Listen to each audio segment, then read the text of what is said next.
This is six, and went the distance, hit with a lot of power. As I welcome, goes through extra cover. That is a very good shot, I'll tell you.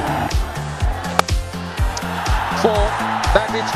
জরুরি ব্যাপারটা জরুরি ভাবেই করে দেখিয়েছে টাইগাররা, চারিদিকে তাই প্রশংসা। চাপের ম্যাচে এমন পারফরম্যান্সের শুরুতে সাইফ হাসান, শেষে তাওহিদ হৃদয় দুজনেই প্রাণ ভরিয়েছেন। টাইগাররা এখন শুধু লড়াই করতেই নামে না, জিততেও জানে, সেটাই যেন বারবার প্রমাণ হচ্ছে।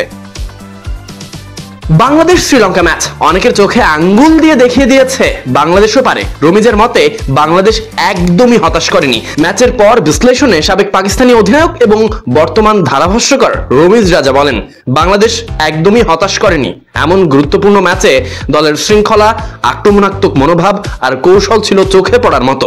শেষ ওভারে কিছু নাটকীয়তা হলেও ম্যাচের বেশিরভাগ সময়ই টাইগাররাই ছিল এগিয়ে।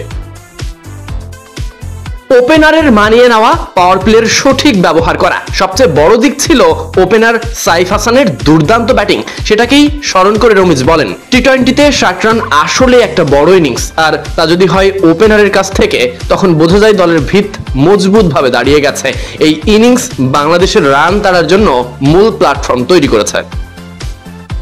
এরপর আলোচনায় এলেন তাওহিদ হৃদয়। রমিজ রাজার চোখে তাওহিদ হৃদয় শুধু প্রতিভাবানই নয়, বরং একজন আধুনিক ব্যাটার, যার স্পিন খেলার দক্ষতা আছে, দারুণ ব্যাট স্পিড আছে, পায়ের ব্যবহার চমৎকার, আবার পেসও দারুণ সামলান। শ্রীলঙ্কার শক্তিশালী আক্রমণকে পাত্তাই দেননি তিনি।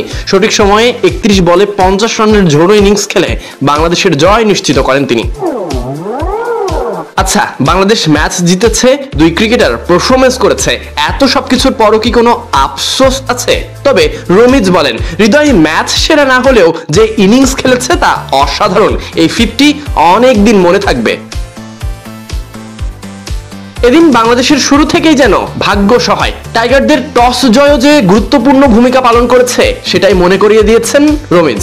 প্রথমে বোলিং করে তারা সীমিত রাখার কৌশল নিয়েছিল, যদিও সানাকার 6গুলোর কারণে ম্যাচ প্রতিদ্বন্দ্বিতাপূর্ণ হয়ে ওঠে। তবে টাইগাররা নিজেদের সুনির্দিষ্ট পরিকল্পনায় এগিয়েছে। রমিজ আরো যোগ করেন, আগামীতে পাকিস্তান এবং ভারতের বিপক্ষে ম্যাচ থাকায় এখনো সবকিছুই খোলা আছে। তবে এই ম্যাচে বাংলাদেশ প্রমাণ করেছে যে তারা চাপের ম্যাচে খেলার মানসিকতা এবং সামর্থ্য রাখে। সবশেষ তিনি বলেন, হৃদয় অনেক বড় প্রতিভা, আমি চাই সে ভালোভাবে খেলুক, তার সামর্থ্য বিশ্ব দেখুক।